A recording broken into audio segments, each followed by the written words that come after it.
Into the Nexus is a production of amove.tv. Bookmark Amove TV for other great video games and esports podcasts. Into the Nexus is sponsored by listeners like you via patreon.com/ITN.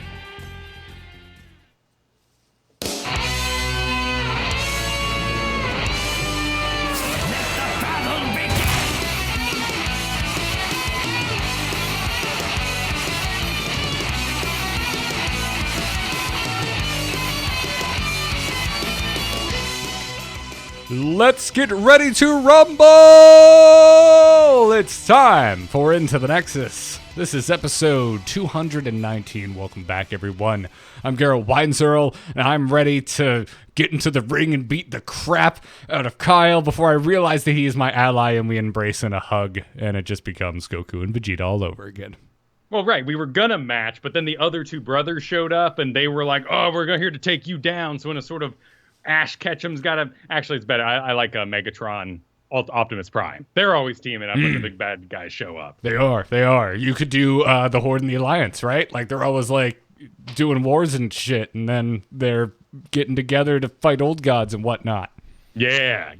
If we sound slightly muffled, it is because of one very ridiculously awesome reason, and that is because Nexus Mania, or Nexomania, happened over the past week or so, and Blizzard, in their infinite gaming madness wisdom, sent tons of content creators lucha masks. Yeah, man. This may or may not have been spoiled for me when I was out in Atlanta for a Heroes panel. It doesn't make it any less awesome.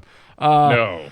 Yeah, so if you're the audio audience, do yourself just a little bit of a favor. Just go over to youtube.com/AmoveTV, look at the very beginning of the spot. We're not going to do the whole show in these things. There are too many lights on in this studio for that. Well, and they're hot, and they kind of restrict the lips, if you will. And also, I don't want to leave it on too long. This thing currently has 100% win rate on my stream. Well, you got to leave it on. Then we'll have a 100% win rate for this podcast. Well, maybe I can just get the mouth out of the hole. Oh yeah, that's perfect. There it is. There it is. That's a good radio. I just want you to hang upside down and make out with me, Kirsten Dunst. Oh wait, that was Tobey Maguire that was hanging upside down. I just watched blue spandex give birth to Kyle's head. It's no good. I don't like it. These things are incredible. If you haven't seen them around social media, they're actual copies of what the Chihuahua's wearing. Yep. And they're made by a professional team, like an actual lucha supply factory. Yep, straight from Mexico. Authentic. I couldn't believe it when we got this. I was losing my mind. Also, if you don't follow me on Instagram, check out me failing to enjoy a tequila-based cocktail wearing this mask. Over on my Instagram, which I am already forgetting and having to check because I never pimp it ever. Oh, it's Gare, GARE_GW. That's my Instagram. Everybody. It's true. Next time with the loot box, they might want to include a straw because I think there was a lot of failed drinking across many streams this week. I tried very carefully and I was able to drink from a cup, but it's such a nice handmade piece that I didn't want to ruin it. So it was bendy straws for the win. Yeah. Beautiful. But no, I mean, honestly, if we can take a quick moment here to just point out the outrageousness of this gift from the community team at Blizzard and the amazingness that a video game company doesn't take itself too seriously. Right. I mean, we've all played Blizzard games, right? There's a lot of fun there's a lot of silly things going on in those games. I'm glad that piss lines are still a thing, by the way. It's one thing I hope Blizzard never loses. Hope it never loses. But yeah, man, I'm glad to be back. You and Jeff put down a pretty solid episode last week. Yeah, we missed you, but it was good getting to hang out with Jeff. Got to coach him up this week, and man, did he feel the sting of the current climate. Ooh, did he? I certainly did. I got home and I was like, Sonya, ho! Oh, wait, she's not very good anymore. Yeah, it's a fast-changing world, and because of that, things are very confusing. I think when HGC is kind of offline, things things tend to get really bizarre because they don't have that weekly check-in of the meta for themselves after watching. I've seen so many Dragon Blade Genjis sweeping that double front line as hard as they can this week, and you're just going, well, that's not what's required of you, Captain. Yeah, it's been a learning experience for sure. I will say I'm doing this new weird Sonya build and I'm kind of enjoying it. Even though my homework right now is Kerrigan and it's working out pretty damn well. Nice. Which is weird because it's a character that never really appealed to me. But it's one I right now, like, if I could just make a PSA at the top of the show, it's like, if you think you have if you're one of those people that you play the game and you're looking at other characters and you're like, oh, you really should be doing this right now, like, why didn't you do this that instead of this and this instead of that? Play that character, because Kerrigan's kind of just clicking. Awesome. Well, she is one of the few kind of divine shield carry heroic targets left in the video game. Yeah, and I don't know when I got off mages and onto melee, but that's where I am now, and I just want to be on the front line. Interesting. I find that people who end up on specialists have been going mages more recently because the specialists just aren't working out. And that's probably one of the most shocking things and perhaps one of the toughest things about this current climate in the game. There's a lot of people going for wins, of course, because the Nexomania quest, got to get those wins to complete the quest in the first place. And people are finding that things like Vala and just locking onto a building does way more damage than a Murky or a Zagara left alone in that lane. Yeah. That being said, I've been having pretty good success with Zagara again anytime I'm not too sure what to do. You know, like when my one trick, like Sony, has taken one too many dings. Zagara is kind of my comfort food, so what I always go back to. Her success varies, obviously, significantly per map, but she's doing all right for me, man. I mean, Phoenix is still on top, so if you've been playing a lot of Phoenix since the very beginning, I think you're fine. He's gonna do just fine for you.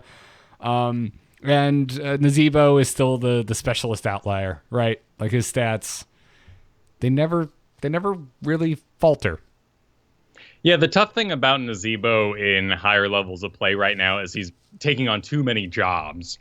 He's often having to be all the lane clear for a team with things like Genji and Alarak taking up the other DPS parts, which also means he's also kind of the backline damager, which is sort of pushing people back into Spider build, but Spider build doesn't have the lane clear for it. So poor Nazebos, including myself, are getting yelled at a lot recently just because of the confusion. Yeah, getting pulled in a lot of different directions. But yeah, it was interesting. Like, man, really for me, I got off the plane and I was just like, why all the Oriole? Yeah. Yeah. It's like the old days, man. You get hope. You get a lot of it. And with a updated Lunara, with a recently updated Gul'dan, there's just a lot of people available. Even I'm on the Gul'dan train. I can't believe it. I put some work into him in the past, but everybody wanted the corruption build. Absolutely everybody. And they'd get rather upset if you didn't. Right now, you are absolutely fine to do a nub Gul'dan build, which is basically Pursuit of Flame, getting that tiny bit but effective bit of range on your Fel Flame. You can even do improved life tap. Like, people aren't going to lose their minds if you don't consume soul. That's how important Gul'dan is to kind of this Oriole puzzle happening around him. You don't have to do it well, and people are happy to see it. That's a good point. That's kind of how I felt with my Kerrigan. I'm like, I know I could be doing this better, but I'm still securing kills. Like, it's good enough.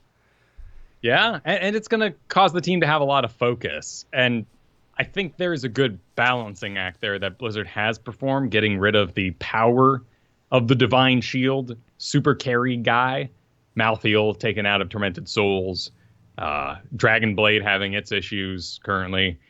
But that does leave Kerrigan in a very unique spot, and if you put in the time, it's worth it.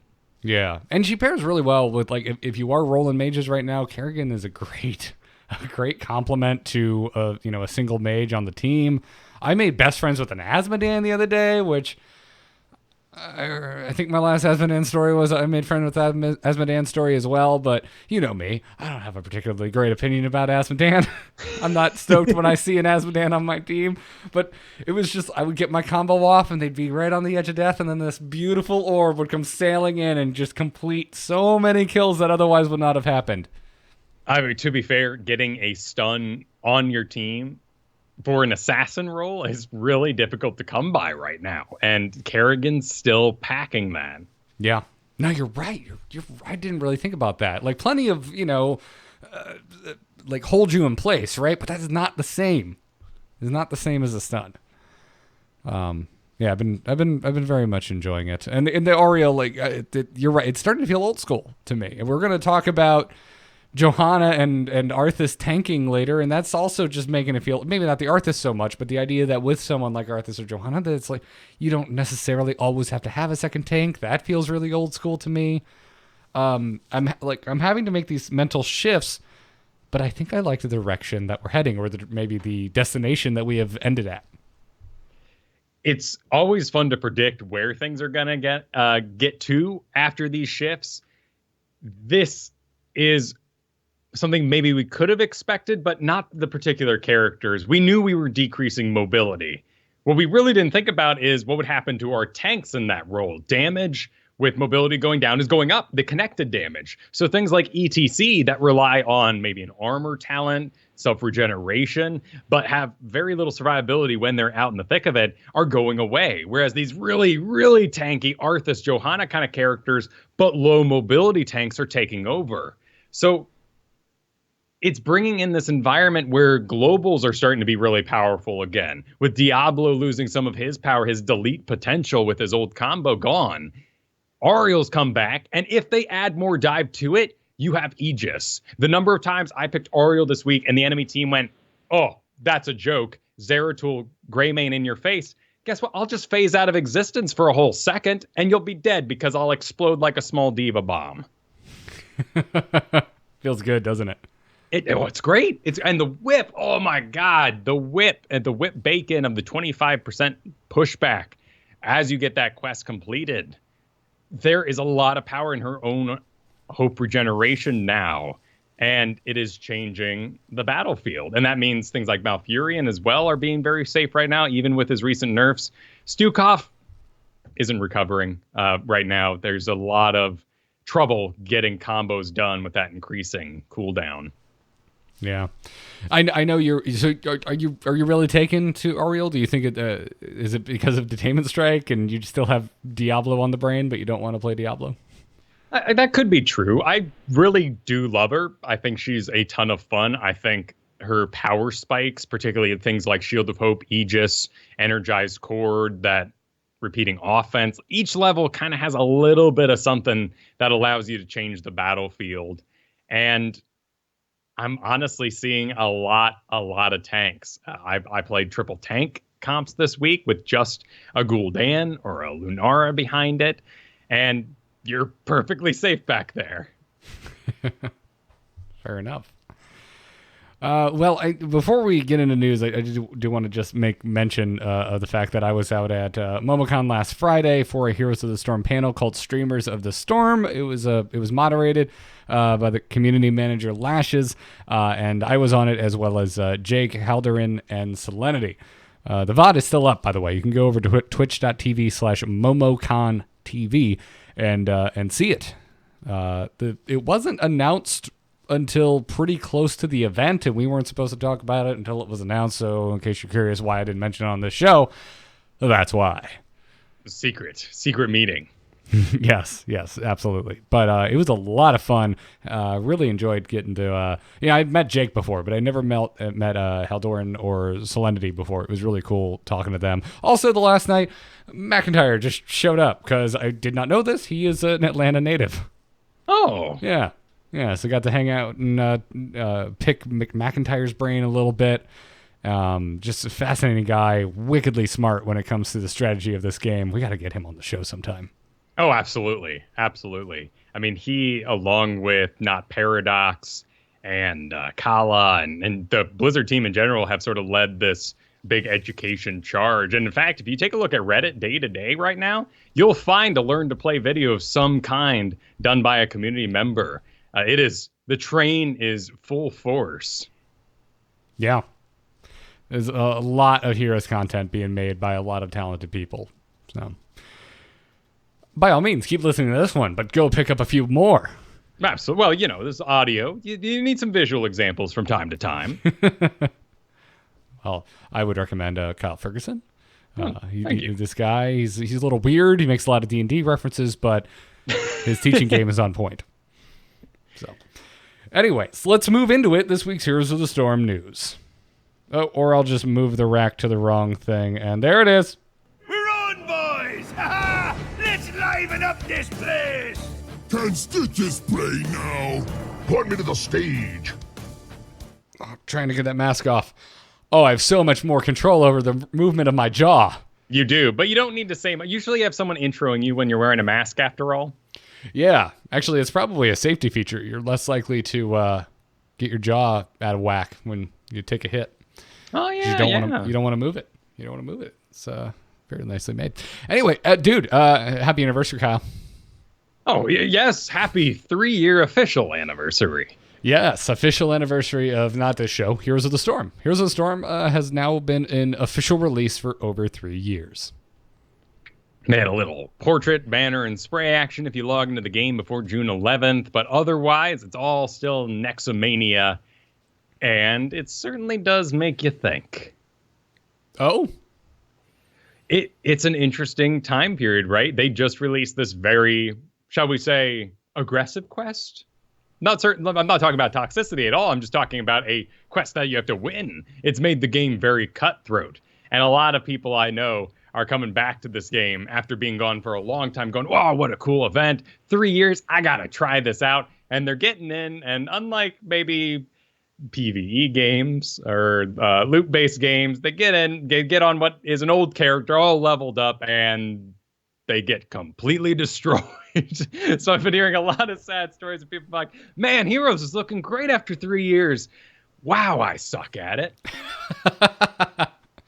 I mean, that happens with games, right? If you haven't played a game for a while, especially a competitive game, the collective knowledge of the community is going to rise. Despite all of the conversations being had and that have been being had over the past couple of months about needing to educate the player base, it's still clearly we are further along now than we were a year ago, 2 years ago, 3 years ago. Yeah. Also, you kind of have to be with the way that this game has shifted. Oh, and it's advanced itself in multiple directions.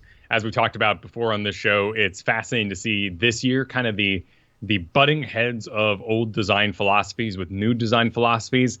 And so many these things are moving in the right direction. One thing that I'll lead with the only negative that I can possibly come up with in the 3-year anniversary here. Master skins. If there's one thing I'm hearing from everybody, they just wish of everything that's changed in this game, that was the one thing left in it. I miss them as well. Yeah. I mean, overall, I've got a less than sparkly view on the loot system in general, gems as well. I spent a lot more money in this game before the gem system, Kyle. Sure. And I'm sure it doesn't matter. I mean, there's a lot of discussions being happening on the subreddit right now about all of that, but I don't know. Just give me an actual dollar amount next to the thing I want and let me give you that dollar amount. Yep, I agree. I do enjoy quite a few free-to-play games, and as free-to-plays go, Heroes of the Storm is an extremely giving experience. I'm certainly not going to complain about all the updates and everything that's enamored me with this game for over 3 years. I'm going to complain about other updates. We've updated our terms of service, Kyle. We've updated our privacy policy. My poor inbox, man. If you haven't been on the Heroes subreddit today, too, by the way, there's a fun little thing. Ignite Ice, user on r/Heroes of the Storm, made a post, and I am with this anonymous Redditor. The next hero will be our 80th, Kyle. Let's queue for Alterac Valley. All right, it's time. That'd be a lot of fun. If executed correctly. Well, yes. I mean, just a ridiculously huge versus brawl to the death. Granted, it would be just novel, I think, and that's what Alterac Valley was. It certainly wasn't very strategic. Well, I played a lot of it. I remember strategies. original Alterac Valley with the quests and the collect the things and the dude that you could summon if you did the collect the things. But you would load in there and, I mean, World of Warcraft didn't have any instructions in the first place, really. It was almost like D&D, an oral tradition. You had to have someone sit you down and go, this is what's going on here and how it works. Nowadays, we have even MMOs coming out today where you're like, okay, well, I can expect the quest givers and the loot system and blah, blah, blah, and I'm going to expect all these sort of features. They could just do a brawl where it's just the push over the Alliance Bridge. Because that was always, for me, the only one that's where you don't get stuck. That's the most fun fight because it was just ridiculous trying to filter through there. So bring on that brawl, please. But yeah, I thought this was fun. 80. Well, our next hero will be 80, man. Yeah, it's a lot of heroes in 3 years. And people are feeling the slowdown a bit. Lots of people trying to summon up those patch notes. And that next guy, it was last month, or I guess still this month, was the first month without a single new hero out. I know I've been kind of enjoying it. I've been kind of restructuring my roster. The Diablo changeover kept me very busy. I'm working on Malfurion. I'm having Ariel fun. Really gone back to support maining, which has gotten me to play things like Gul'dan and Kael'thas a lot. Just because I'm used to dancing in the background scared. Yeah, I like the stability that breaks like this yield. Yeah. And yet things are still shifting, right? Like I was gone for a week and I come back and the landscape has changed. We're always digging. We're always digging for more power in what we can do. Yeah. Yeah. But since it's the 3rd anniversary, Kyle, I would like to ask you, do you remember? I remember. Do you remember when we didn't have bans? I do. I do. And I remember when our game was more like a draft of talents, and messing up one of your talent picks was disastrous because that was the draft. Yeah. It was still a little hero specific back then, but hero specific when it's like 20 heroes max that you could pick from. You remember? Yeah, things were pretty specific. Do you remember the sheer like game ending rage when you would accidentally misclick a 13 or 16 talent on Kael'thas in the early days? I remember Resurgence of the Storm, the res talent that was on, felt like half the characters, but certainly Tassadar. And the whole reason why I have a high level Tassadar at all. He was like the only spellcaster when this game came out. We didn't have Jaina. We didn't have Kael'thas. You are right. Jaina was not a launch hero. Yeah, a storm, a Tassadar storm was burst damage, if you will. Get out of the way, kids. Well, we had Zeratul, right? So that was our burst. Yeah. I mean, not a mage by any means, but certainly a bursty hero in the alpha. God, you're right. Holy crap.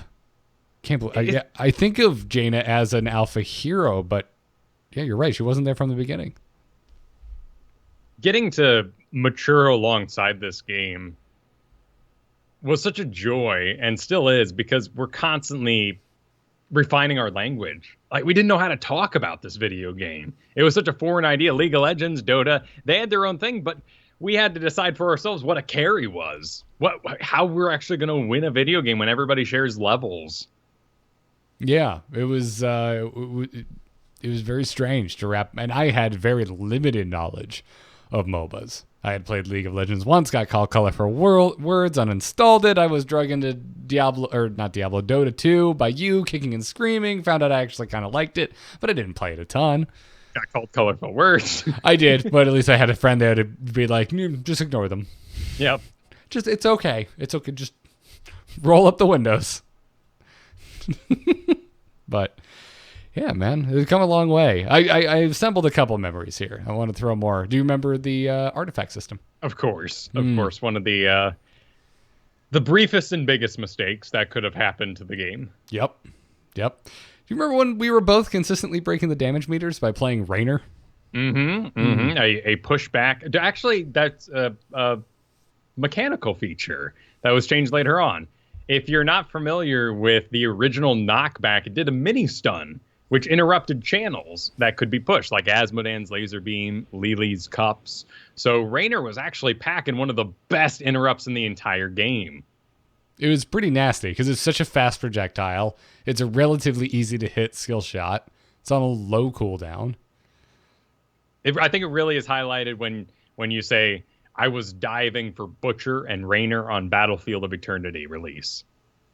That makes sense. That is a great little time capsule of a Heroes of the Storm meta. Yeah, imagining, like, oh, and let me just pick Butcher up on Blackheart's Bay for the team. He's great at merc camps. I said that. I did that for a time before that became the worst possible thing you could possibly do with a Butcher. If you're new to this show and you weren't here from the beginning, you missed out on a time when Kyle didn't like Nazebo because you would never go Toads in Diablo 3. No, I have a spirit build Witch Doctor, and this build made no sense. But gosh, is it fun? Yep. Yes, it is. But yeah, I would say bring back Master Skins. Other than that, good job all around. Yeah. So moving on from the celebrations, there's been some interesting chat on Twitter. If you missed it, Skara recently talked on his Twitch channel about how he believes it's misguided to balance around lower level play. And then lead hero designer Matt Villers replied over the course of many tweets and kind of in the process, pulled the curtain back a little bit on the team's balance philosophy. Yeah, worth a follow. If you're a Twitter fan, follow Matt Villers. He's been on a storm over there. Yeah, it reminds me of the old Dustin Browder days. Yeah. Well, a bit more wordy. Yeah. Well, Dustin Browder is broke, will fix. Yeah, but you used to get like 20 to 30 replies out of him within the week, right? All the different people. That's true. They were all, so they added up to be this word count. Yeah. Anyway, we're going to go through Villers' tweets right now. I was going to try and pare this down, but I don't know how. Everything he says in here is pretty interesting. He started off by saying that there's definitely some truth to that. Again, Skara's comments about how you shouldn't balance around lower level play. And he said, and most of our balance changes are based on high MMR data, but it's also a little more complicated because the types of balance that matter are different at different skill levels.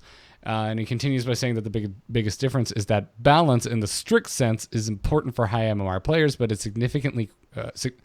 significance quickly diminishes as you go down in MMR, and match outcomes are influenced by wildly different factors than at the high level. So more consistency in the high MMR, less so the lower down the totem pole you go. I feel like this language here really says, listen, people with bad computers out there, I'm sorry. We can't balance for that. One of the big struggles of so many people trying to climb out of silver and bronze is battling disconnects, because just the casualness of the player base or the level of technology that players play at that level. I hadn't really thought about that. You get more disconnects, and you're going to stay in that bracket if you just simply disconnect more. And if you've had nothing but a bad computer your whole life, you're just going to keep queuing up. I did it too. I did it to BGs in World of Warcraft. I did it to my 5-mans. I disconnected. My computer would overheat and crash. I want to see numbers, Kyle, because I feel like in today's day and age that it's not nearly as... I bet it's a much smaller percentage of the player base. Probably. Not as many people just completely floored. I mean, now, too, you have things like the Steam Links and everything else that can help you maintain a powerful computer no matter what room in the house you're in and that sort of thing. Right. Anyway, Villers continued saying that for the average player, anything within the 45 to 55% win rate range is likely to be a perfectly viable choice, as macro decisions and core skills like positioning have a much bigger impact than individual hero balance numbers. Agreed. Yeah, which makes sense. So, I mean, if this was a game that had more homogenization like Battle Right does, where every character has an escape ability, a range ability, a melee ability, 45 would be an upsetting number, but I would welcome even down to 40, 60 if we just continue this vein of unique characters interacting with each other. Right. And then he continued saying what's really important for players outside of high level is perception. How a hero feels to them is often more meaningful than where it actually is balance-wise. It's true that high level / pro win rates can affect perception, but it's not the only factor. And I'd like to get in here with other Blizzard analogies, which is we've been having this conversation in Hearthstone very recently and also historically over the course of the game. The recent balance patch is like I think it was Ixar came out and was like, yeah, no, Paladin balance, that's just because they were winning too much. Warlock balance, it's because it feels bad. It's a tough one. And I still see a lot of complaints about Chromie, Nova, Genji. It's tough. It's tough in a team-based level game with quests too. When you factor in Genji's quest, Chromie's quest, kind of stuff. Well, those I think are great examples that kind of prove this. Right? Is we've seen Genji, we've seen Chromie, we've seen Nova tinkered with to nauseum. Like they have been adjusted so many times, and yet when you lose to these heroes, it feels just as bad as it did when they were, from an actual percentage-wise, overpowered. Yeah. But, yeah. And I mean, Village got into that, too. I mean, in his next tweet, he mentions Genji. He's like, this is why you can have someone like Genji, who's well below 45% win rate, which I'm going to take this as confirmation of internal stats, by the way. And still have them seen as a top pick / ban despite that. He said if we want players to stick around long enough to benefit from getting better with time, then we can't afford to ignore those feel and perception issues. And I think that's really strong. And this is really where you can see what he's getting at, right? Because when I started reading this, I'm like, all of this is just kind of doubling down on what Scar is talking about. But then once he kind of drops this Genji bomb, I'm like, okay, now I see your point, Villers. Counterplay is something they've been very aware of, and I think very much to their success. While we still have characters that may frustrate you individually, I think every character is capable of huge frustration with a high enough level lead. One of my first games after I got back, I jumped on Tracer, just went into quick match, got matched against a Genji. I was not holding fight. I was not issuing a hold command fast enough for those deflects. It was the most maddening. Like you ever just sit there and just like, my hand isn't doing what my brain is telling it to do. Oh, plenty of times, particularly if I'm coming back to a game after a while. Yeah. So that it's very fresh. It's very fresh in my mind. I think I was playing with Ben too, so both of us were just like, oh, come on. A mutual friend of ours, so a bit of an aside here, but how's Ben doing if he hasn't been in this game since basically Rhaegar could cast Ancestral on himself? Oh, I don't know, man. We were just randomly playing together. I don't know if he's been playing on the regular. I drug him into it. I just saw him on. I was like, hey, man, I'm going to play some heroes. You want to work on a quest or something? He's like, sure. Gotcha. So I got nothing. You want to talk about Ben's return to Hearthstone? I got you covered. If he actually has a return to Heroes, I'm not actually sure. Well, he's got a mind for the math and business of Hearthstone. Yeah, that kid's got a head for card games. I say kid, he's the same age as me, but yeah. Whatever the case is, yeah, definitely go and follow Matt Villers on Twitter. Some interesting things dropped here. Yeah, one of the things he goes on to say throughout the rest of the tweets are that as they get this balance more defined, they want to get those battlegrounds updated, communicate what players should be doing on those battlegrounds as they update them, and basically says that this slowdown is going to be followed up by lots of patches, lots of updates to move us into a modern Heroes of the Storm world that we're already seeing this year. Next is education from the official Blizzard sources. Yeah. And I look forward to that. Yeah, and I hope it takes some fun shapes. I really enjoyed what StarCraft did with its little challenges to see what players could pull off. I know I learned quite a bit using that. And in fact, it also gave me a barrier to entry that I could acknowledge. I couldn't beat some of the higher level challenges in StarCraft. And that gave me a lot of comfort that though I was low diamond in 2v2 and platinum in 1v1 StarCraft, that was fine. That's what I was capable of. And if I wanted to improve my mechanics, I'm having the same thing with workouts right now. My wrists could not lift the weights that I am ready to progress to. So I had to start doing forearm rolls and stuff like that. They feel really silly. And sometimes it's about grabbing not like a barbell, but just like the actual circle weight and swinging your arms around in weird ways. So you get a forearm exercise. Like you just hit walls sometimes because other muscles aren't prepared. Yeah. That being said, I would mention that, you're talking about the challenges in StarCraft, and there were also things like that in World of Warcraft as well. That's the kind of thing that with a game that is rapidly updated as Heroes of the Storm is, it's kind of scary, right? Because you would then need to go back, and developer time would need to be spent updating these challenges to reflect changes made to whatever hero you're piloting in them. Well, and the World of Warcraft system didn't work because it did stop you from getting into certain activities, which StarCraft didn't. It was just there as a training mode, there to give you that edge, that awareness of a certain strategy, let you know that your micro had gone to X level and you should probably try out the multiplayer kind of thing. In World of Warcraft, I felt like that was a go look at the guide, do the thing the correct way, jackass, and grow up. Yep. I don't know. I would like to see. I'd like to just bring in stuff from other games. Other games have done this. I'd love to see like auto builds, community builds in the game, something that I can select when I'm trying a new hero for the first time, and it just kind of builds for me as I play. Let the player just focus on mechanics and less on having to make decisions about talents. Something like that would be great. In-game tutorial. I don't know how wordy we want to get, but in-game guides as well would be interesting to see. If nothing else, at least for the battlegrounds, if you don't want to get as granular as Heroes. Definitely.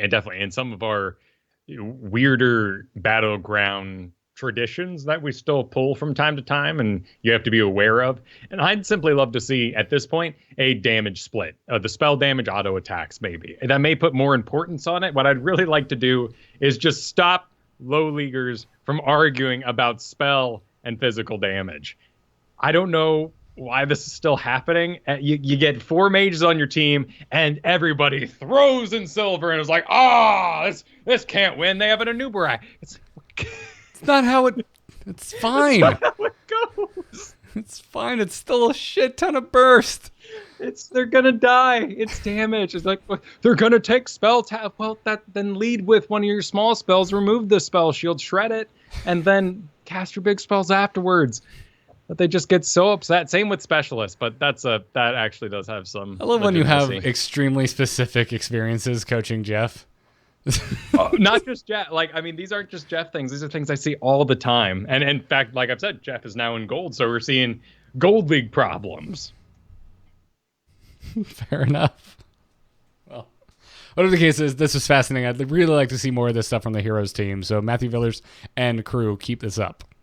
Keep it rolling. Yeah. Keep. You know what else is rolling as I struggle to transition is suspensions and bans, Kyle. Another wave of suspensions and bans have gone out. So just as a reminder, in case you weren't sure, going AFK, refusing to participate, and intentionally dying could get you banned.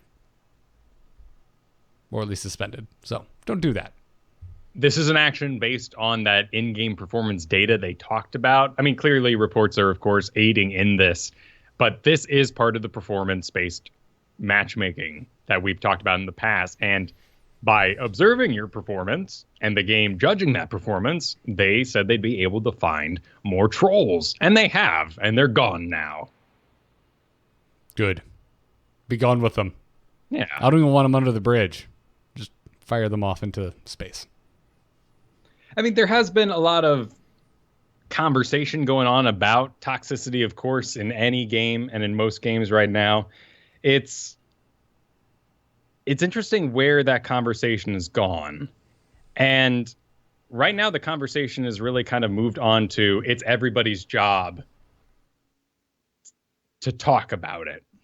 And that's great.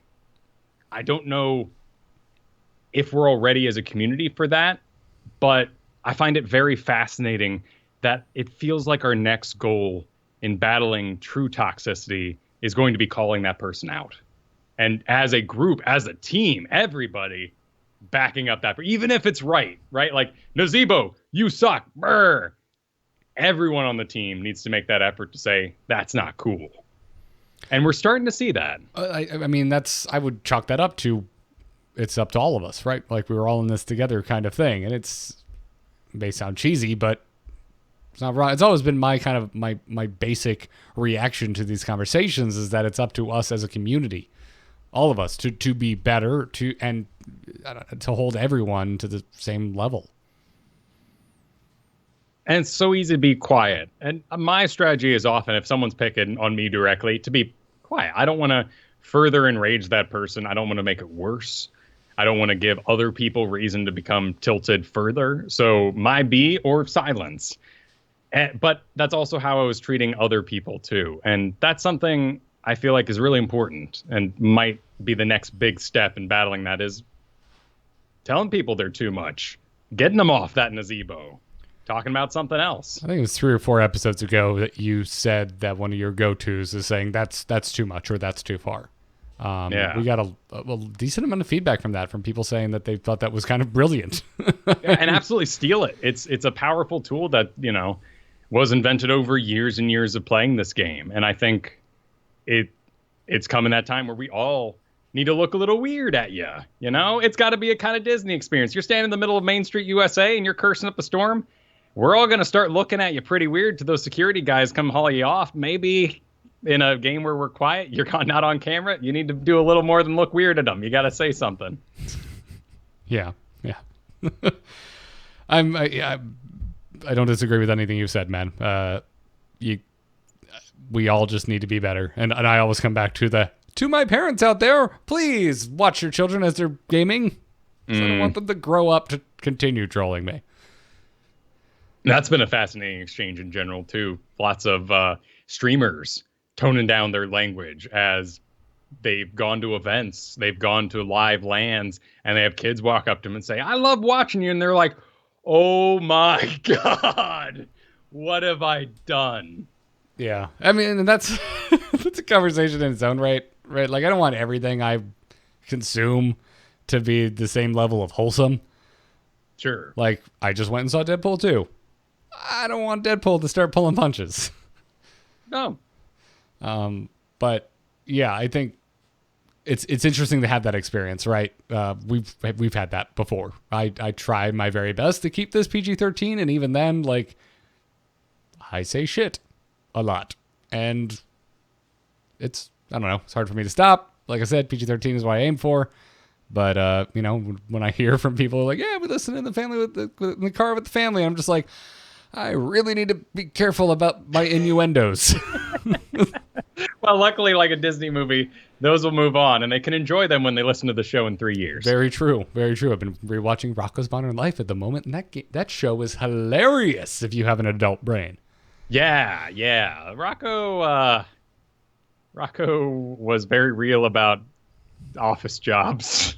In fact, when you watch a lot of like SpongeBob and stuff like that too, you start seeing there's a lot of people in cartoons who had food service industry work. Yep. Or just office jobs, or maybe even the office at the animation studio is getting a little long in the tooth. Who knows? But whatever the case is, yeah, I think that's I think those are all kind of healthy places to have your head at when it comes to toxicity. But we will certainly return to this at some point because it never goes away. No, it doesn't, and it's an ongoing process inside of us all. I mean, it is something that's difficult. I don't quite, it's not my job to police other people when I log in to play a video game. So it's a responsibility that I'm starting to feel, and that's different. Yeah, me too, man. I mean, I was people joking about Garrett rage. I mean, that's for that came out of something, right? Like, I am quickly moved to anger. I am quickly moved to rage, and it's something I have tried to work on to the best of my ability for years now, and I feel I'm better than I used to be with getting tilted in games, but I still get tilted. And when it comes to harassment on the internet. I mean, I was a kid that was brought up with the mindset of if somebody hits you, you hit them back twice as hard, not you go tell the principal. Yeah. It was don't you start the fight, but you better finish it. That was how I was raised. And it's hard to break that. I don't think that's necessarily. I think there's cases where that is correct, but I think there are more cases where that is not. So much of this is on my mind too, because I'm curious if so much of our toxicity will be caused by or be cured by education. So many times I see a specialist in gold pushing that lane saying, delay them. Okay. They're going to do their best, Captain, but that was not your job in that particular Cursed Hollow event come the third curse. There is no delaying left. It is time to battle with all the strength you can muster. And if you took nothing but solo lane talents, oh my goodness, has your contribution been a little lackluster this game? And they tilt and they get a little wild about it. Yeah. I mean, it's the growing pains that come with having to learn or having to relearn. And this is a game where you're always doing one or the other. Yeah. You're either moving forward or you're moving backwards. And Heroes is updated so fast, even outside of hero releases and battlegrounds like they used to be. Yeah. Well, before we move into strategy, Kyle, we have some people to thank. People that support us even when we get kind of heady and philosophical like we just did.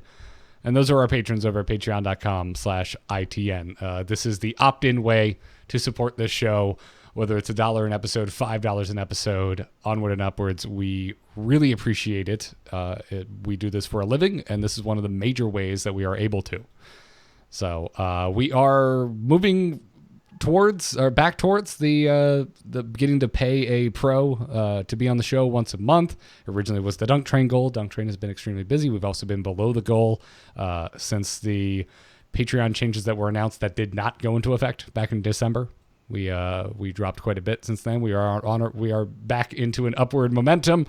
So if you like Into the Nexus, if you like it when we have guests on, we pay them for their time, and we are not too far away from being back at that goal. So consider it, patreon.com/ITN. We really appreciate it. This week, we want to thank Eric, no last name given, Justin G, I'm going to say Matthias L, or Matthews L, and Brendan L. Thank you very much for the support. And the Bonanza is next week. Kyle, what's going on with that? The Bonanza is our monthly prolonged after show where we head into Team League, team up with our patrons, and get some placements done. Now, we've done this already twice this particular season, so we're all placed up, but we hope we can join some placements with y'all, get to experience some new strategies. Team League is a fascinating place where you will see Cho'Galls perform to the likes you could never imagine, and some bizarre cheeses, and always a blast getting to play with you all. So, going up tomorrow is going to be the sign-up, as it has been for the past two patron Bonanzas. Keep an eye on the Patreon for that, and we'll see you all next Thursday. Awesome. Definitely go check that out. Again, patreon.com/ITN if you want to support the show and join the Bonanza. Now, let's move on to this week's strategy segment. Choose a talent. Choose a talent. Talent? Ah, that seems generous. Yeah, no clue what that means. All right, Kyle, for this week you have brought to us Choose Your Meta Character. Yes. And, of course, we're going to be talking meta here. I don't care if you are the most amazing X in the world. You keep doing that, all right? That's your jam. I don't want to take that away from anybody. But we're merely going to talk about the meta landscape in the tanks and the supports and what that means happening around you. And if you're in the market for a new hero, if you're going shopping at the moment, this can be a good way to find that new roster. Cool. All right, so you're going to give me the options, and I, like a choose-your-own adventure novel, will make my selection. Exactly. So, rad. We already talked a little bit about it. Let's do the first and obvious one. Arthas or Johanna? Pick one. Pick one for me, Kyle. Who do you think? Oh, you want to do some Arthas, and so do I. Of course. Honestly, I like Johanna quite a bit, so if Arthas got picked, I wouldn't be too mad. This is a ghoul build for the most part. You need that self-regeneration. It is huge right now. Arthas, untouched a little bit in the recent pile of updates since the new year, and Sense has sort of, by nature of not being nerfed, snuck into a very, very powerful spot. A lot of the times you will still be doing Icebound Fortitude, which just has a 35-second cooldown for what it does, giving you 25 armor, reducing stun slows roots against you by 75%. Well, guess what? Stun slows roots are diminishing in this game. Their durations have been going down to avoid stun locking during a double tank meta. So guess who gets to avoid 75% of an already diminishing CC meta? Arthas. This guy. Guess who has Unstoppable and can walk out of whatever the heck she wants? Johanna. I see the connection. This is more of a to the cliffs kind of play style, if you will. Is 300 too old now? Can I not use 300? When was the last time we had a to the cliffs moment in an action movie? So I'm going to use 300. I would you say are 300, a wall. yeah. You are a phalanx on Johanna and Arthas. Think about hurting. Don't think about damaging. Don't think about deleting. Arthas does great damage. Johanna, not so much. Maybe if you've got a good level lead and you're really loading up on the stuns and you're doing a perfect build for that sort of environment. But both these characters have AoE effects in a circle around them. When you see someone coming to gank, particularly a old strategy's Arthas Samuro, think of Samuro as that cliff. He does maximum damage when people are pushed into him. So you want to use your Arthas to herd that team back. And that's why you might do a talent like, let's say, a level 16's Remorseless Winner. If you stay in the Frozen Tempest for 3 seconds, you're rooted for 1.5 seconds. Make that a punishing exchange for your enemies, that if they hang out in your aura, they will feel the sting. And herding like cows, not like 9 Inch Nails, right? What? You said herd. Think about it like herding, and I'm assuming you meant like cattle and not like hurt. By 9 Inch Nails. Yeah, I mean, Arthas does bring a lot of hurt. He's really good. And right. And in fact, one reason you might not be feeling so hot on Sonya right now is Sonya got brought back in. Arthas did not. And an old strategy to beat solo lane Sonya is to take that Icy Talons to increase your auto attack speed. You have physical armor as well. Johanna, physical armor as well. Blinds. So guess what? You got to make sure you're pretty careful just looking at this frontline meta that's coming out, that you're not too auto attack intensive. Nothing wrong with any of your Overwatch characters, really. They're very well split. Tracer probably being the worst one. Her melee, though, is spell damage. Her bomb is spell damage. You have ways to sort of pad out that in between. But if you're fighting Johanna Arthas, you got to be careful about maybe something like Greymane, who you're going to use auto attacks to whittle someone down before you go in with spell damage. Illidan, pretty scary into things like Arthas, even though he's having a bit of a resurgence right now because of global. Keep those in mind. Yeah, that's the thing in the back of your head you have to remember with the draft. If you were not around for the days of Illidan, Arthas was considered a hard counter. Exactly. Next, the supports. We talked a little bit about Auriel today. Okay. All right. So Auriel is on the menu. Absolutely. Auriel, Deckard, Malfurion, and Lily are currently our top supports. Nothing wrong with a Stukov in the world. It's just that the higher you go in leagues of play, landing really clutch combos is really important. And making sure you're off cooldown for those clutch combos to happen. Something as simple as a zombie wall followed up by a lurking arm. That's a killer move. But your cooldown is ever climbing right now with these repeat nerfs, and Stukov is not landing the combos, and he's running out of mana really hard, and that's causing him to be tough to play. That makes a lot of sense.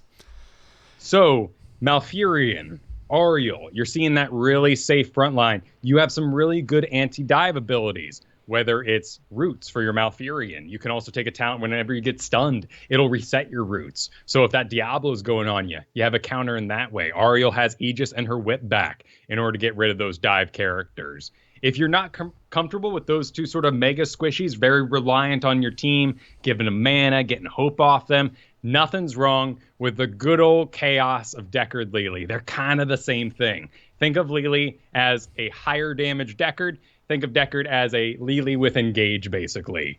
You are spamming on both these constantly. You're trying to get good roots on your Deckard. You're trying to get good blinds. Pick your poison of those two. You may want a more resilient, self-regenerating front line if you're trying to choose one of those supports, but you have really good options, and you can kind of see how I just laid them out. Structured team, you like it? It looks fun. It looks like these guys are going to work hard for you. Malfurion, Ariel. You're not sure what the heck is going to go out there. You think you're going to get dove, and you might need to take care of yourself a lot. Lily Deckard. I like that mentality. Which would you pick of the current supports? Well, if I was going for the I trust my team versus I don't trust my team, I'm pretty miserable at Malfurion and Ariel, so I don't know what to do there if I trust my team. So I'd probably just go Lily or Deckard. I have been having some sick games with a Deckard backing me up lately. They've gotten pretty good at tossing already, and aiming is very important, so you'll want to make sure you put in that work. Don't just wander in blindly on your Deckard. Take Lily instead. My Malfurion practice took about 3 weeks, and I was seduced onto Alexstrasza in that time, tried out Lucio again. But if you haven't ridden the modern Malfurion, his leaf indicators are amazing. You can't see them at all if you're not Malfurion yourself. You'll have this green leaf above someone's head, and as the timer goes, it becomes an autumn leaf into a fall leaf and turns red and then eventually goes away. It is just like you're doing Healbot World of Warcraft healing. You'll love it. Wonderful. I mean, I want to get good. I just haven't had the push to be like, all right, time. This is my job to learn Malfurion. I just want him for roots. I love his roots. I understand the roots. It's a beautiful thing. It's everything else that I need to go and really work on. The next thing you need to do is make sure you have options available for that support that's picked for your team. Ariel hope generators. If you see an Ariel on your team, you're going to have to help out a little bit and make sure she has the power to make that hope. Gul'dan, Lunara are great at this, but so are Kael'thas, Cassia, and anybody you think that you can stay constantly connected with. Raynor, it's fine. It's fine. Which would also mean Zul'jin is fine. Zul'jin, he's pretty good at it too. And that Aegis helps him out a lot, get out of those sticky situations. You can help dodge the end of his Tazdingo if he goes that way. Spell damage even helps a little bit. His range, you're going to get a lot of hope there. And when we're thinking about this front line coming at us, it's not looking as double tank as it once was because Arthas Johanna just control that frontline zone so well. People are going to start taking less and less double tank if Arthas Johanna stay. And these really powerful healers continue to be in the back line. Gotcha. Now, what about Malfurion? If you see a Malfurion, you can always think about the Tracer combo a little bit. Things like Cassio work very well in both these sort of instances. But you also just have mana-hungry favorites.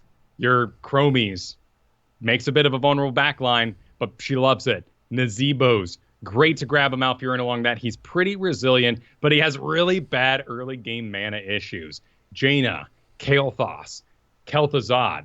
If you can stop your team from hearthing, guess what? They're going to have a greater contribution in the entire game.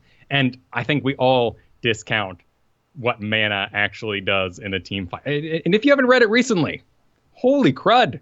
Innervate doesn't just give mana, it gives 20% of their maximum mana over 5 seconds. And while affected by Innervate, their basic ability cooldowns recharge 50% faster. How many of us have read that second statement? That's what I thought. Yeah, exactly. So there's a lot to this. Find a spammer. Chromie's great. It's great. You're going to be a little light. You got to watch that front line. But really, like anybody who's constantly spamming and trying to get lucky with spells, that Convection Kael'thas that you're tilted about, just let him go and give him all the mana he needs for it. I dig. Now I want a Malfurion when I take Kerrigan, because my biggest issue this week trying to get back on the Kerrigan horse was I'm constantly out of mana. Yes, yeah. Her, Anubarak, Tyrael. There's some outliers in our modern Phoenix world that still need to hearth regularly. Mm-hmm.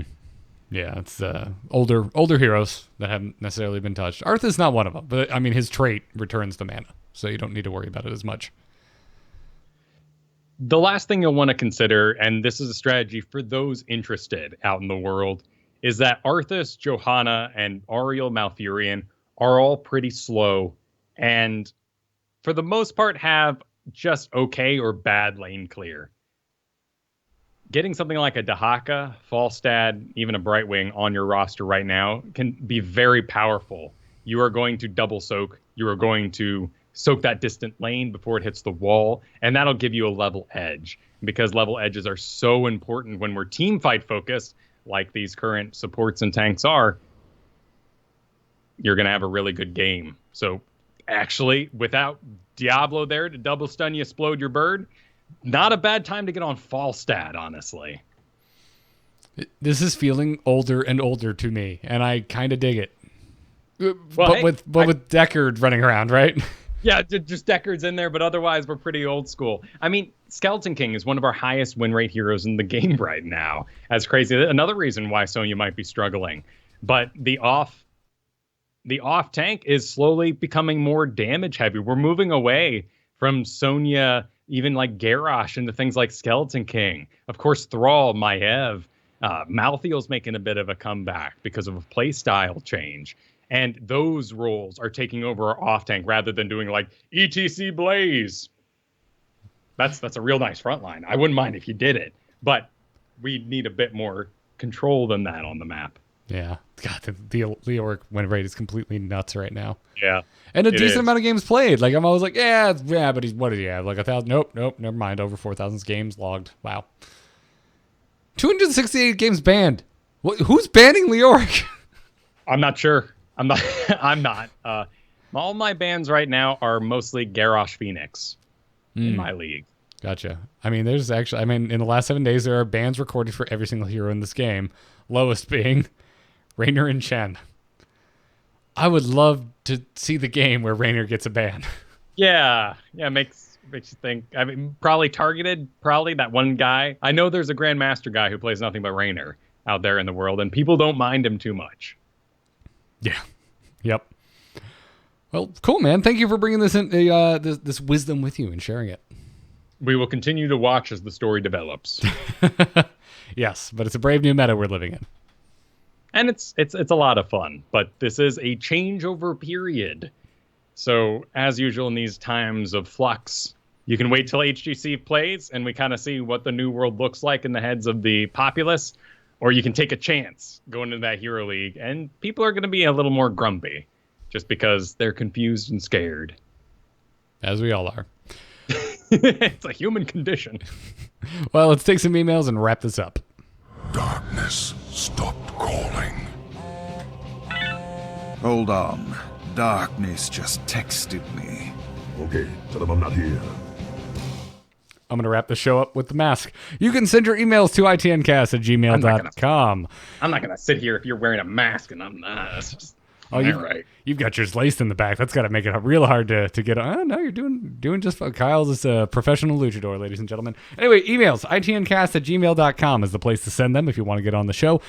Devin or Devon, however you want to pronounce it, writes in and says, I love Zul, but generally don't play him much due to community views of the hero. I just recently played Quick Match to catch up on dailies and ended up on Blackheart's Bay. I ended up getting chewed out by the team for double soaking mid and top, as Blackheart's Bay is only about, quote, the coins and objective. It's the same thing. Even though my soak kept us a level above the enemy team, which had an Abathur. After telling the team I'd stick with their death ball in only defending and looking for coins, we ended up 2 levels behind. Every team wipe was blamed on the Zul because, quote, Zul only ruins games because only know how to PvE. I'd like to say that was my only experience on Blackheart's Bay, but most of my games end up in this situation. Any thoughts? So you loaded up into the Zul map and began doing your Zul job, and everybody got a little upset about it because your team fight wasn't strong enough. Well, those are tough to walk away from. And though you know you did the right thing, they still gonna sit with you weird. And that sucks. And it sucks to be called out for things that you know are perfectly logical, like this particular move here. And Zul's in a good place. His win rate is really solid. His damage when he gets on the buildings is still maintained. Yeah, I've been playing him. He's been a comfort pick recently for me. He does solid damage. He brings enough to a team fight with Bone Prison. I don't understand the hate. I'm leaning more towards Zul at the moment than Zagara, which is a weird thing to say. And you're right, too. Zul has a greater impact on his overall lane without a level lead.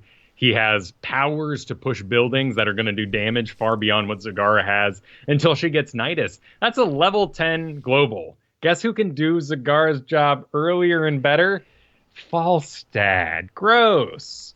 But and there's a lot of collateral damage. There's a lot of orbs and spells being thrown around. Auto attackers, because of Johanna Arthas, are kind of starting to dwindle a little bit, which means that Hydra's probably going to walk into a blizzard or something silly and end up dying. Yeah. Zul's team fight contribution is very quick. It can be very over before it's begun in some ways. And you may want to consider something like Mortal Wounds really helps out the team later on, getting you that 75% decrease healing. But in this case, Blackheart's Bay, that victory is made over the entire course of the game. I don't think your level 20 talent pick would have suddenly caused everyone to be like, hey, now Zul's doing all right. Yep. Also, if I can just real talk for a second, I don't give a shit about anybody's opinions in Quick Match. I'm done. Like, if you want to gripe in Quick Match, I don't care. I don't want to listen to it. It's freaking Quick Match. What are you complaining about?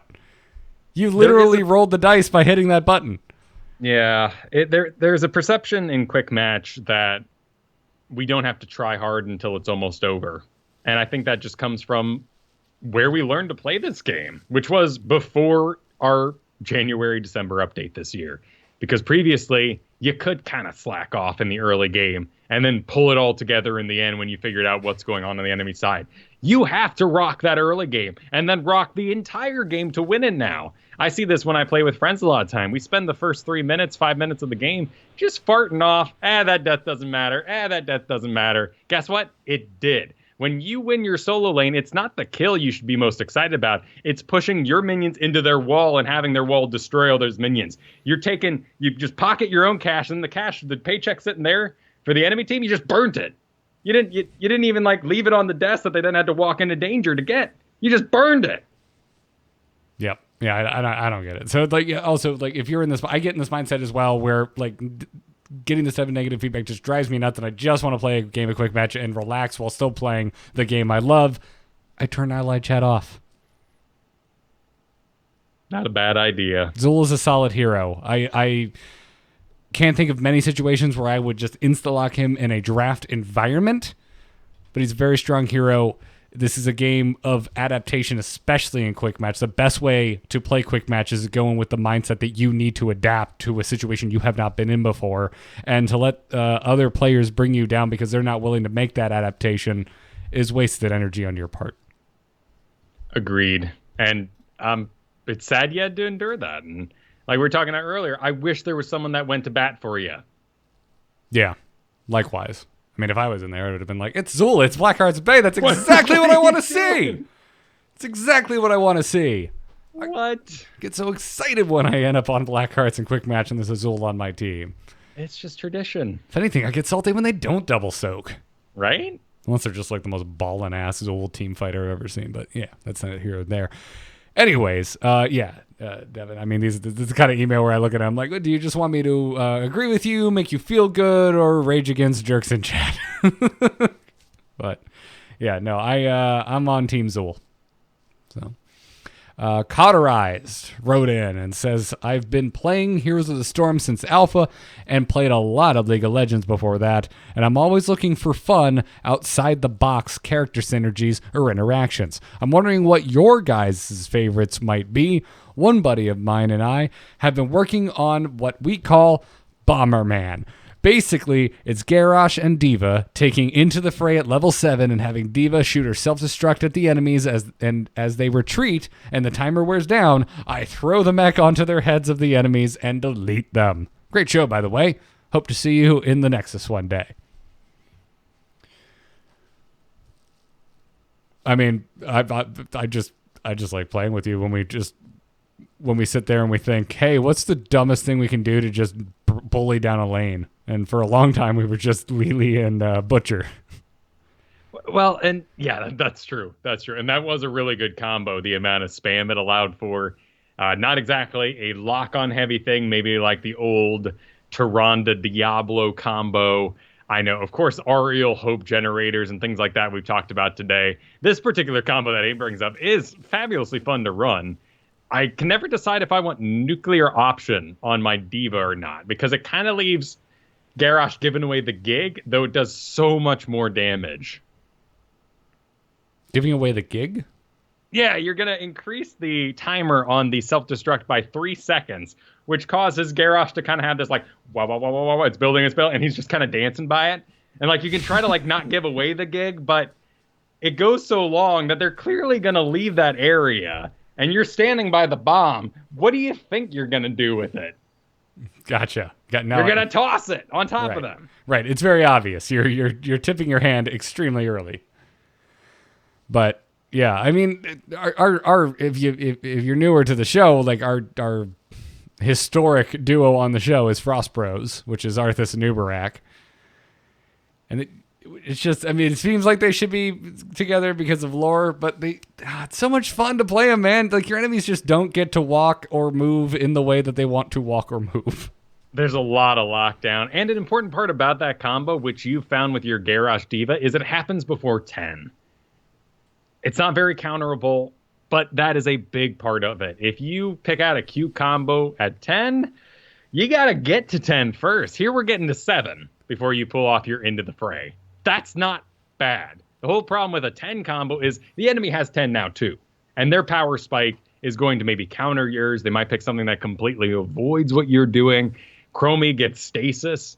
But what, 11? Like, she's going to be ready for any combo at that point.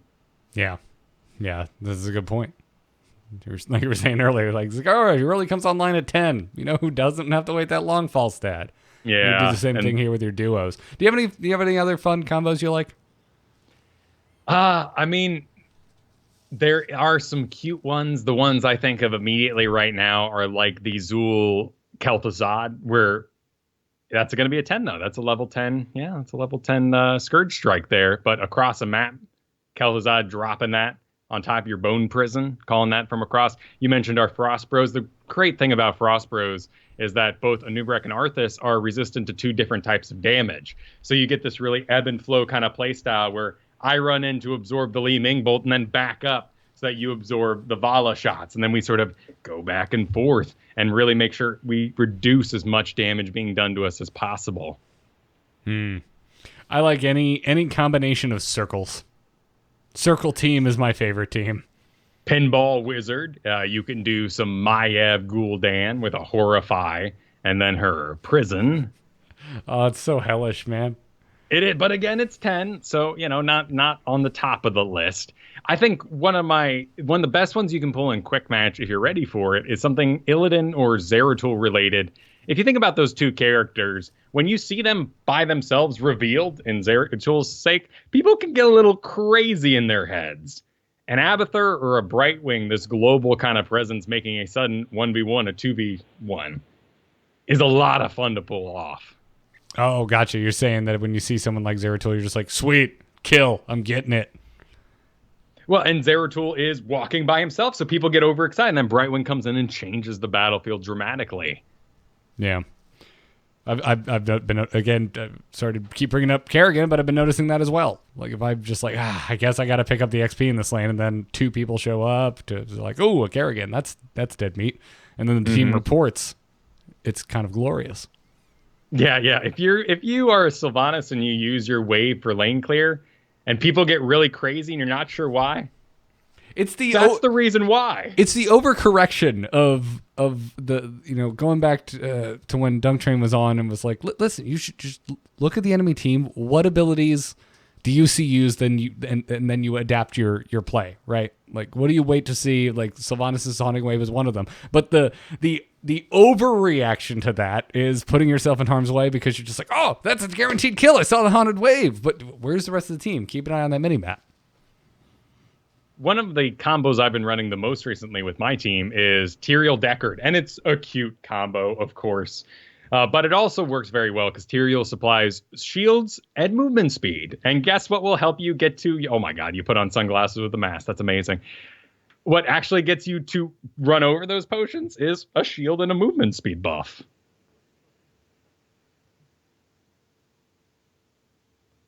And I was muted. I couldn't see you talking because the mask. No mask next week. This is too goofy. Well, Nexus Mania only comes once a year. Does it? Isn't it taking the place of summer this year?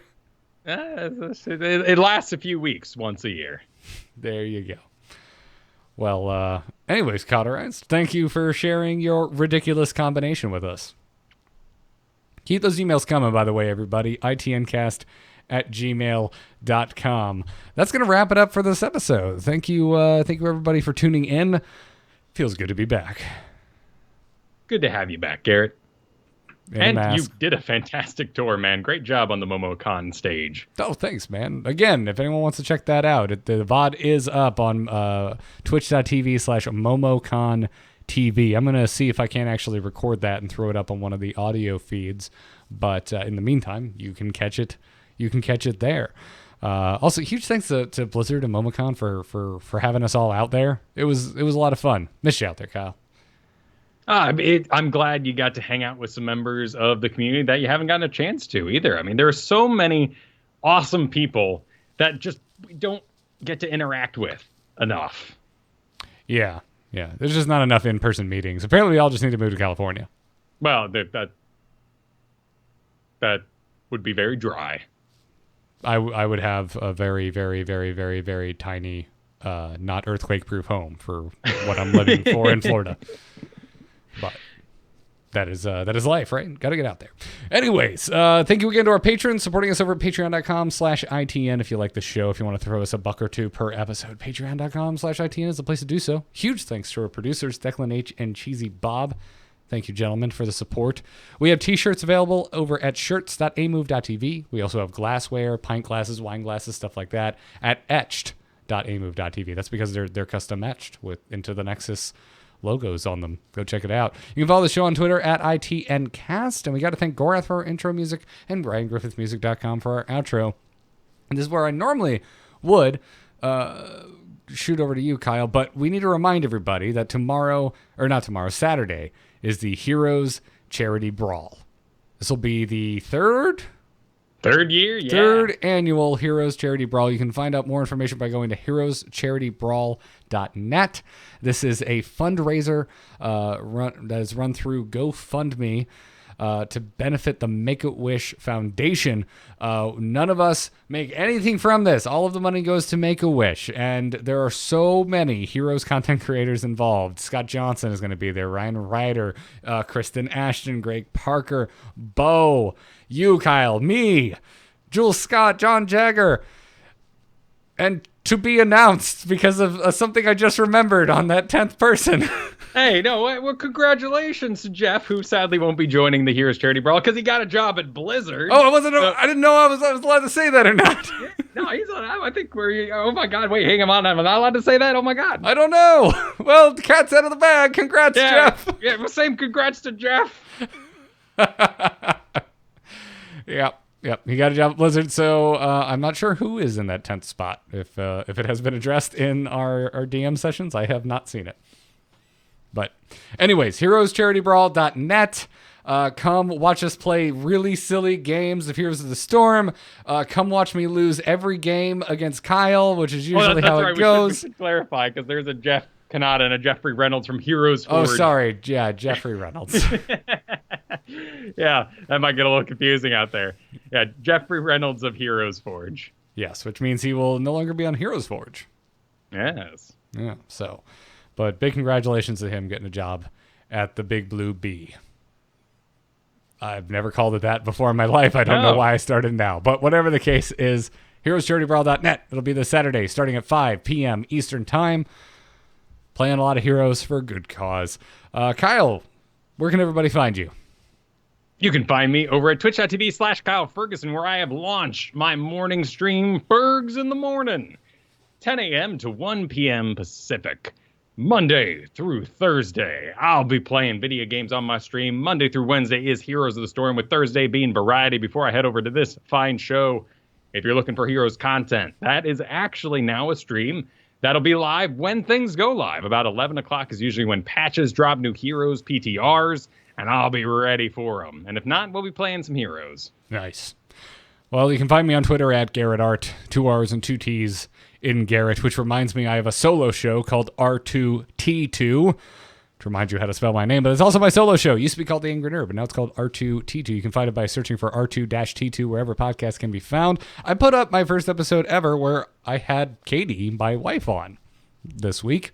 So if you'd like to listen to that, go and give it a listen. Other than that, all the shows are at amove.tv. We'll be back on Tuesday for another Angry Chicken. Embrace the Spoilers is running, all that jazz. Check it out. And nomoonart.com for my graphic design portfolio. That's going to wrap it up for the show. Happy Nexomania, everybody, since I haven't had a chance to say it on the show since it went live. Enjoy your weekend. Good luck and have fun. Take care. From my mask to yours. Oh, that's how we should have said it. Curses. I look ridiculous right now. All right, that's a show. Good show, everybody. Oh, my Lord. Yeah, good show. I mean, you can edit that out if you want. I know Jeff starts Monday, so it's not a secret for long if it's happening. Oh, that's whatever. It's fine. I'm sure it's fine. I just didn't know.